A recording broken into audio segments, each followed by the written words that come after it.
সম্মানিত দর্শক শ্রোতা, আজ ৬ মে ২০১০ বৃহস্পতিবার।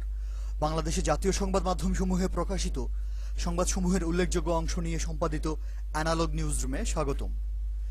দেশ পরিচালনায় আওয়ামী মহাজোটের চরম ব্যর্থতা এবং সারা দেশে ক্ষমতাসীন লোকজনদের নৈরাজ্যের প্রতিবাদে যখন বিরোধী দলের আন্দোলন দানা বেঁধে উঠতে শুরু করেছে, এমন একটা মুহূর্তে আপসহীন দেশনেত্রী বেগম খালেদা জিয়ার ঐতিহাসিক মহাসমাবেশে যাওয়ার পথে রাজশাহী বিভাগের বিভিন্ন স্থানে সরকার দলীয় ক্যাডাররা বিএনপি নেতাকর্মীদের উপর হামলা করে একজনকে হত্যা এবং ২ শতাধিক নেতাকর্মীকে আহত করার খবর ছেপেছে আজকের সবগুলো পত্রিকায়।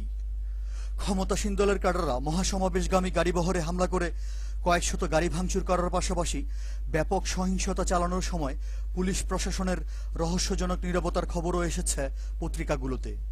অবৈধ অস্ত্রসহ আটক একজন আওয়ামী লীগ ক্যাডারকে ছাড়িয়ে নিতে সরকার দলীয় লোকজন কুষ্টিয়ার দৌলতপুর থানা ঘেরাও করার সংবাদ এসেছে যুগান্তর, শীর্ষ নিউজ ও প্রথম আলোতে।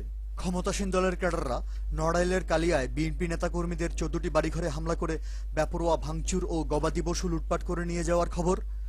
আওয়ামী যুবলীগ ক্যাডাররা সাতক্ষীরার আশাশুনিতে উপজেলা স্বাস্থ্যকেন্দ্রের চিকিৎসক পরিমল কুমারের মাথা ফাটিয়ে দেওয়ার সংবাদ।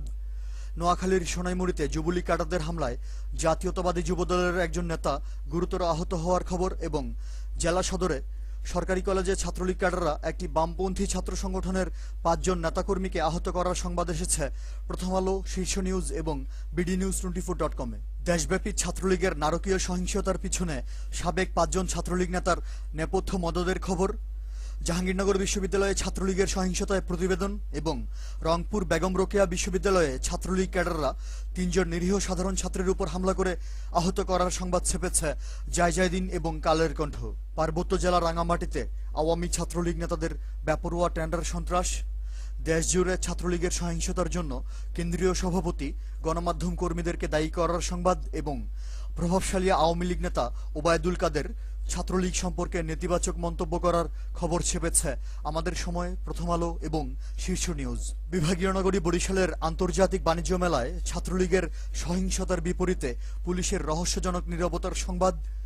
আধিপত্য বিস্তারের দ্বন্দ্বে নগর জুড়ে আওয়ামী ছাত্রলীগের নারকীয় তাণ্ডব এবং বিএম কলেজের ছাত্রলীগ নেতাদের দখলবাজির খবর ছেপেছে যুগান্তর ও সমকাল। কৃষি ব্যাংকে সরকার দলীয় নেতাদের ব্যাপক বদলি বাণিজ্য এবং রাজধানী ঢাকা, বন্দরনগরী চট্টগ্রাম, দক্ষিণাঞ্চলীয় জেলা পটুয়াখালী ও ভোলা এবং টাঙ্গাইলের নাগরপুরে ক্ষমতাসীন আওয়ামী লীগ ও এর অঙ্গ সংগঠনের নেতাকর্মীদের বেপরোয়া দখলবাজি ও ভূমিদস্যুতায় প্রতিবেদন করেছে প্রথম আলো, আমার দেশ এবং আমাদের সময়।